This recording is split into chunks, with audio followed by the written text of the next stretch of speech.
12 del día, 39 minutos. En el Congreso de la República, Carlos, comenzaron ya las discusiones de la nueva reforma laboral del gobierno Petro, que sin duda es el segundo gran revolcón dentro del paquete de reformas de carácter social del gobierno nacional. El primero de ellos pues ha sido la reforma a la salud.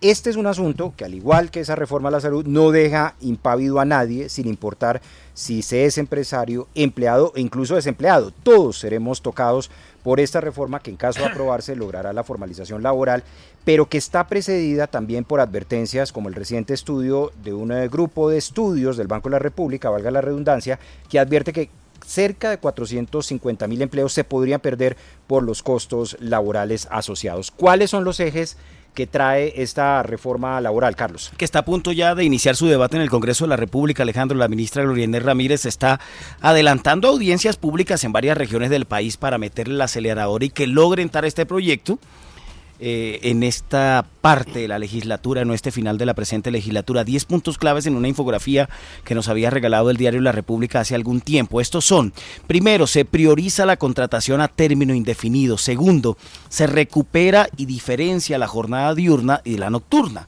La jornada diurna de 6 de la mañana hasta las 6 de la tarde y la nocturna comenzaría a las 6 de la tarde. Pago de 100% del recargo dominical. Actualmente está en el 75%.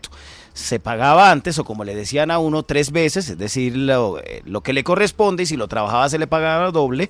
Ahora se paga el 75%. Se establece el preaviso para las y los trabajadores. Se protege el trabajo de plataformas digitales o de reparto. Estamos hablando de aquellas que llevan los domicilios. Se elimina la violencia y el acoso en el mundo laboral. Se fortalece la protección y promoción del derecho a la asociación sindical. Además, se mantienen las 8 horas diarias legales de trabajo. En noveno punto, se prohíben los contratos colectivos con organizaciones sindicales para la prestación de servicios o ejecución de obras, y los que están se mantendrán hasta que termine la vigencia. Y como último punto en este resumen que nos regala el diario La República, se crea la modalidad de jornal agropecuario. Y por eso queremos analizar a fondo este tema. Nos acompaña en primer término la doctora Juliana Morat. Ella es la directora del Observatorio Laboral. ¿Quién es Juliana Morat? Es abogada y filósofa de la Universidad Javeriana, especialista en Derecho de la Seguridad Social y Derecho Laboral de la misma universidad, magíster en Políticas Públicas de la Escuela de Gobierno de la Universidad de los Andes y estudiante del doctorado de Economía de la Pontificia Universidad Javeriana. Además, es líder del Grupo de Investigación de Estudios en Derecho Laboral y Seguridad Social y codirectora del Observatorio Laboral. Doctora Morat, gracias por acompañarnos. Muy buenas tardes. Muchas gracias a ustedes por la invitación, a quienes también nos están escuchando en un tema tan importante para el país. Es que nos pueden seguir en las frecuencias o en rcnradio.com. También está con nosotros el viceministro de Relaciones Laborales, Edwin Palma. ¿Quién es, Carlos? Viceministro de Relaciones Laborales, abogado, docente en Derecho de la Universidad Externado de Colombia, especialista en Derecho Laboral y Constitucional y miembro del Grupo de Expertos Latinoamericanos en Relaciones Laborales de la Universidad de Castilla-La Mancha en España. Doctor Palma, gracias también por acompañarnos. Buenas tardes, bienvenido. Muy buenas tardes, gracias a ustedes por la invitación y un saludo muy especial a todos quienes nos escuchan a esta hora de la tarde. Asimismo nos acompaña el presidente de la SAC, el doctor Jorge Enrique Bedoya, que además fue hasta hace algunos meses el presidente del Consejo Intergremial o el Consejo Gremial Colombiano, Carlos. Jorge Enrique Bedoya es economista también de la Universidad Javeriana en Bogotá, realizó un máster en política pública en la Universidad de Harvard, ha trabajado en la Federación Nacional de Cafeteros y presidió en la Federación Nacional de Avicultores de Colombia, FENAVI. En 2011 y hasta 2015 el doctor Bedoya fue viceministro de Defensa Nacional. Y un líder sindical muy conocido, Francisco Maltés, presidente de la CUP. ¿Quién es Francisco Maltés? Es economista, magíster en ciencias políticas, especialista en alta gerencia, dirigente sindical estatal con 40 años de experiencia. Inicialmente queremos preguntarles, ¿era necesaria una reforma laboral? Comienzo con usted, viceministro. ¿Cuál es su opinión? Totalmente, es decir, estamos convencidos que es necesario una reforma laboral. Colombia ocupa deshonrosos lugares en el mundo del trabajo. Uno de ellos, por ejemplo, uno de los países más complicados para hacer actividad sindical, por poner un ejemplo. Pero también somos el segundo país de OCDE más improductivo y además el segundo país que más tiene horas de trabajo en los países de OCDE. Además, precisamente, organismos internacionales como la Organización Internacional del Trabajo toda la vida le ha recomendado al Estado colombiano, al gobierno colombiano, a adoptar medidas para respetar los derechos de libertad sindical, para ampliar los derechos de negociación colectiva y de huelga. Es decir, y además tenemos socios comerciales con los que hemos suscrito capítulos laborales como con Estados Unidos, con Canadá, con la Unión Europea. Hacemos parte de un sistema interamericano de derechos humanos que también ha abordado los derechos humanos laborales. Es decir, hay un consenso internacional de que pues obviamente hay que modernizar las relaciones de trabajo, hay que modernizar nuestro derecho del trabajo. Y por eso estamos absolutamente convencidos que una reforma laboral es necesaria. Y por eso la hemos puesto pues al debate público y al debate político. Ya hay un proyecto de ley, un texto redactado que, como lo ha señalado la señora ministra y lo ha señalado también nuestro presidente, esperamos pueda mejorarse para que tengamos la reforma laboral que demanda el país. Desde el sector de los empresarios, doctor Bedoya, y los gremios, ¿era necesaria una reforma laboral? Alejandro, con las buenas tardes. Sí, por supuesto. Yo le doy un dato simplemente en el caso de la ruralidad. Que exista una tasa de informalidad laboral del 86%, eso es una vergüenza. Y eso es lo que genera, prácticamente es un llamado a que se estructure un capítulo, sobre el cual hablaremos más adelante, que reconozca la realidad del mercado laboral de la ruralidad y que contribuya a reducir la tasa de informalidad laboral. Y como lo hemos dicho, como reformas laborales no se hacen todos los días ni todos los años, pues evidentemente a esto hay que darle un buen debate, como lo ha dicho el viceministro Palma, ya habiendo pasado el diálogo con el gobierno nacional y ahora en el Congreso de la República, pero definitivamente Colombia necesita una reforma laboral y ojalá salga la que más le convenga al país, a la protección del trabajo formal y a incentivar nuevos puestos de trabajo formales. Doctora Juliana, ¿cuál es su opinión sobre este tema? ¿Era necesaria una reforma laboral? Sí, por supuesto. Yo creo que uno de los temas que más se extraña en este país es un cambio, sobre todo en la regulación del mercado laboral, más aún cuando nuestro Código Sustantivo del Trabajo, que regula solo un tipo de trabajo, tiene más de medio siglo. Yo creo que el mundo laboral ha cambiado sustancialmente, los desafíos a los que se enfrenta el mercado laboral, y ya sé que el viceministro va a criticar la palabra mercado laboral, han cambiado radicalmente. Nos estamos enfrentando a un mundo con nuevas tecnologías, un mundo que demanda nuevas necesidades de grupos que han estado por fuera de las dinámicas de los contratos de trabajo, como las mujeres, las trabajadoras sexuales, la población LGTBIQ+. Yo creo que hay unos retos muy importantes y por eso desde la academia hemos celebrado y aplaudido que este gobierno haya y hable de uno de los temas más importantes que necesita y que tiene el país, que es la reforma laboral y también la pensional. Yo creo que son dos temas fundamentales de nuestro país. Doctor Francisco Maltés, ¿era necesaria esta reforma laboral? Buenas tardes, muchas gracias por la invitación para expresar la opinión del movimiento sindical sobre el tema. Adicional a lo que se ha planteado, hay 3 elementos que reafirman la necesidad de una reforma laboral. Hay 58 llamados de la Corte Constitucional para que se actualicen las normas laborales. Segundo, el Código Sustantivo del Trabajo es anterior a la Constitución del año 91.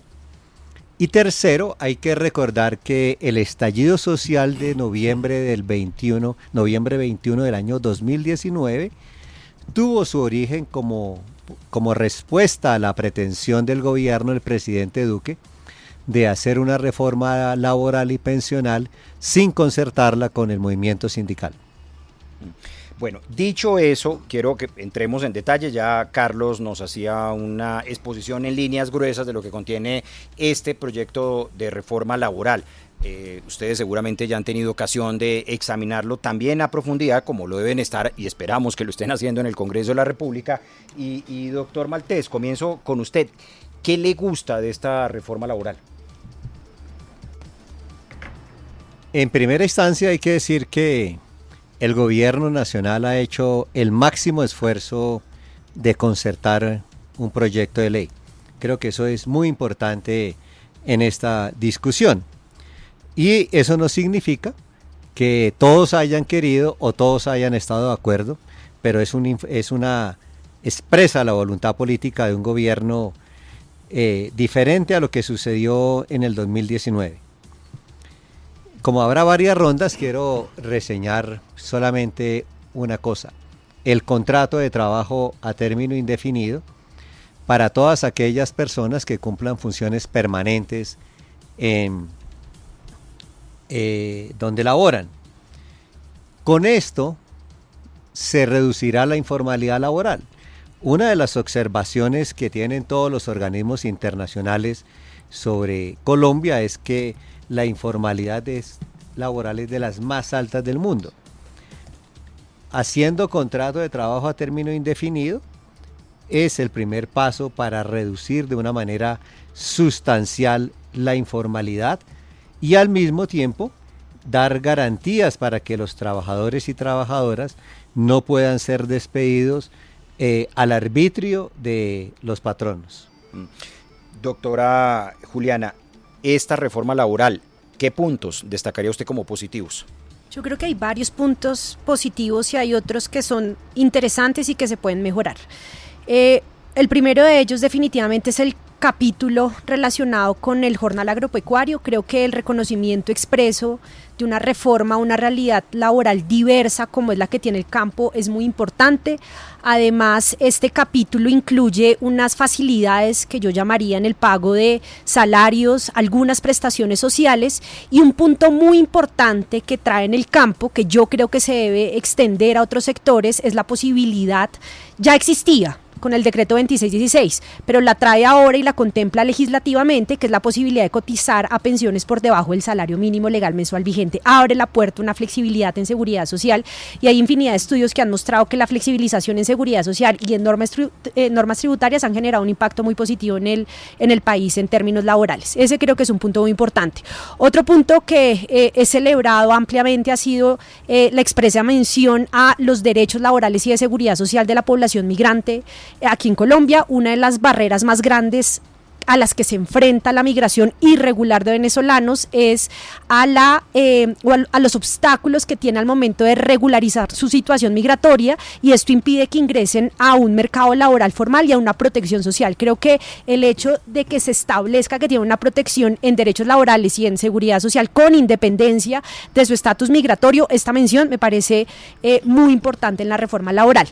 También otro tema que ha sido muy discutido, pero creo que las mujeres tenemos que apoyarlo, es el incremento de la licencia de paternidad. La licencia de paternidad actualmente está en 2 semanas, con la posibilidad de incrementarse a 5 semanas dependiendo de la disminución de la tasa de desempleo en Colombia. Esta es la regulación actual. El proyecto de reforma establece que la licencia de paternidad será de 12 semanas. Creo que es difícil hacerlo inmediatamente, creo que podría mejorarse de manera progresiva o atándola a disminución de tasa de informalidad o de desempleo, pero el hecho de que la contemple atiende uno de los graves problemas que tienen las mujeres jóvenes al momento de ingresar o buscar trabajo, y es que son penalizadas por el simple hecho de quedar embarazadas, porque terminamos siendo mucho más costosas para un empleador o una empleadora que un hombre. Y el último, hay muchos más puntos, pero el último al que me quiero referir es la expresa mención también a el trabajo doméstico. Creo que ahí yo hubiese sido un poco más ambicioso en el proyecto de reforma laboral, pero es un punto muy importante. Creo que esos puntos son muy interesantes del proyecto de reforma laboral del gobierno nacional. Doctor viceministro Edwin Palma, eran necesarias, ya nos decía usted, esta reforma laboral, y dentro de esos aspectos positivos que contiene el texto, ¿cuáles resaltaría? Bueno, nosotros resaltamos todos, porque básicamente estamos primero cumpliendo la Constitución, es decir, el artículo 53 de la Constitución desde hace más de 30 años, particularmente hace 32 años, dijo: el Congreso expedirá un estatuto del trabajo, una tarea incumplida por el Congreso de la República. Nosotros prometimos en campaña, y además estamos cumpliendo lo que prometimos en campaña. Esa es otra virtud de nuestro proyecto, de desarrollar y de cumplir el artículo 53, que establece unos principios mínimos allí. Entre esos el de estabilidad en el empleo, que es un tema muy polémico hoy en la discusión de este proyecto de reforma laboral, pero que está fundado no solamente en ese artículo 53 de la Constitución, sino también en la jurisprudencia del sistema interamericano. También, como ya lo mencioné, estamos cumpliendo tratados internacionales históricamente suscritos por nosotros, como Colombia. Es decir, convenio 87, el convenio 98, el convenio 154, el convenio 190, por ejemplo, sobre la eliminación de distintas formas de violencia y de acoso en el trabajo, particularmente para proteger a las mujeres. Nosotros estamos cumpliendo, como ya lo señaló también aquí el compañero Francisco, estamos cumpliendo exhortos de nuestras cortes. La Corte Constitucional, la Corte Suprema de Justicia, el Consejo de Estado le ha señalado al Estado, al gobierno y al Congreso la necesidad de adaptar la legislación a estos cambios en el trabajo. Estamos también incorporando nuevas formas de trabajo, los trabajos en plataformas particularmente, y estamos formalizando. Nosotros queremos, a través del contrato agropecuario, formalizar millones de trabajadores en el campo, queremos formalizar trabajadores de plataformas, queremos formalizar trabajadoras domésticas, donde hay una informalidad superior al 85% por simples conocimientos de la Constitución y de la ley. Es decir, que recogemos distintos llamados, no solamente internacionales, sino nacionales de nuestras cortes, y por eso es lo que hemos condensado en el texto de iniciativa de reforma laboral, que es la que está hoy discutiéndose en el Congreso. Cumplimos con ellos varios objetivos, sobre todo dignificar y humanizar el trabajo, poner en el centro de la discusión de una reforma laboral, como lo ha dicho la OIT, lo dijo en su centenario hace algunos años. Hay que poner el mundo del trabajo, hay que discutirlo poniendo a los trabajadores y a las trabajadoras en el centro, entendiendo que no son una mercancía, sino que son seres humanos. Doctor Bedoya, de lo conocido del texto, que usted también tuvo ocasión de hacer esa aproximación con la señora ministra de Trabajo, ¿qué le gusta? Pues mire, el simple hecho que se esté adicionando un capítulo que contiene el contrato agropecuario, más allá que sobre el texto final tenemos algunas diferencias con el gobierno, es algo positivo. Yo lo decía el otro día en un debate que llevamos desde el gobierno de Santos, desde la SAC, tratando de que el gobierno nacional le pusiera atención a este tema de la informalidad laboral rural, y en muy buena medida, y gracias a la apertura que tuvo la ministra Gloria Inés desde el principio, es que hoy se ve reflejado en el texto una solicitud que hizo la SAC. Pero obviamente, como dicen Alejandro, el diablo está en los detalles, y ahí es donde habrá que ver si esto realmente sirve o qué le falta o qué se le debería corregir. Nos parece muy importante en el tema de derechos colectivos, digamos, reforzar conceptos que tienen que ver con el tema de las conductas antisindicales. Eso nos parece que es muy sano. Nos parece también importante que se incluyan unos temas referidos al tema de las huelgas parciales, donde creemos que hay que hacer unas correcciones en el texto. Y en general, digamos que la reforma tiene los capítulos que uno pensaría que son obvios a la hora de tratar las relaciones entre los trabajadores y los generadores de empleo. Pero pues la gran pregunta, donde seguramente sí habrá debate, es: ¿esto va a servir para qué? ¿Va a servir para proteger a los que ya tienen una relación formal? ¿Realmente va a servir para desincentivar la informalidad laboral o, por el contrario, generar más formalización laboral?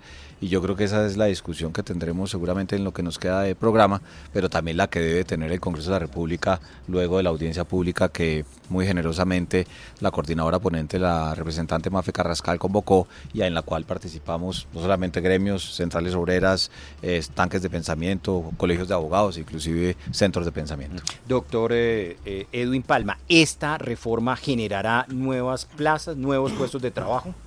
¿Ayudará en ese sentido, que es la gran pregunta que también muchos nos hacemos, especialmente los desempleados, por supuesto? ¿O se van a perder, como dicen algunos sectores? Nosotros creemos, es decir, primero que todo, que la política de empleo, es decir, la política económica de empleo, es una política que va más allá de modificar normas del Código Sustantivo del Trabajo. Hay varias, incluso en el Plan Nacional de Desarrollo, que está a punto de convertirse en ley de la República, entre esas muchas dirigidas a pequeñas y medianas empresas que fueron reconocidas públicamente por ACOPI. Entonces allí tenemos grandes apuestas en el agro, por ejemplo, allí tenemos grandes apuestas en el turismo, en el fortalecimiento de la economía popular. Nuestro ministro de Comercio señaló que la apuesta del turismo, por ejemplo, son 500.000 empleos. Y obviamente lo que busca una reforma laboral como la que nosotros estamos proponiendo es que esos empleos sean de calidad, porque dice mucho de una democracia y dice mucho de una política económica, la calidad de empleo que le da a sus ciudadanos. Nosotros queremos que sea trabajo decente en el término de la Organización Internacional del Trabajo y trabajo digno en el término de la Constitución Política de Colombia. Creemos también que dar estabilidad en el empleo y mejorar los ingresos de los trabajadores tiene una incidencia en la demanda agregada y que pudiese generar empleo en algunos sectores, particularmente como los que se está destacando hoy con la cifra de crecimiento económico, entretenimiento, por ejemplo, comercio. Creemos que allí puede ser positivo, porque en esto, como lo ha reconocido la OIT, hay tradicionalmente dos políticas económicas o dos teorías económicas: abaratar costos y precarizar el trabajo genera empleo y disminuye la informalidad, que es la que ha aplicado en este país durante más de 30 años y que no ha generado los impactos económicos. La OIT también reconoce que hay otras distintas sobre las que incluso queremos conversar el próximo lunes con un profesor que tiene una teoría distinta alrededor en uno de sus textos, que es la que aplicó recientemente España con resultados positivos de la reforma laboral. Y nosotros también lo hemos dicho con toda la precisión y con toda la honestidad. Nosotros queremos proteger que el trabajo que hay ahí hoy en la formalidad sea trabajo decente, porque tampoco estamos hablando de poquitos trabajadores, son 11 millones de trabajadores y trabajadoras en la formalidad, que no necesariamente porque estén en la formalidad tengan trabajo decente. Y allí por eso queremos llevar relaciones democráticas, estabilidad en el empleo, eliminar todas las formas de violencia y que haya diálogo en el mundo del trabajo.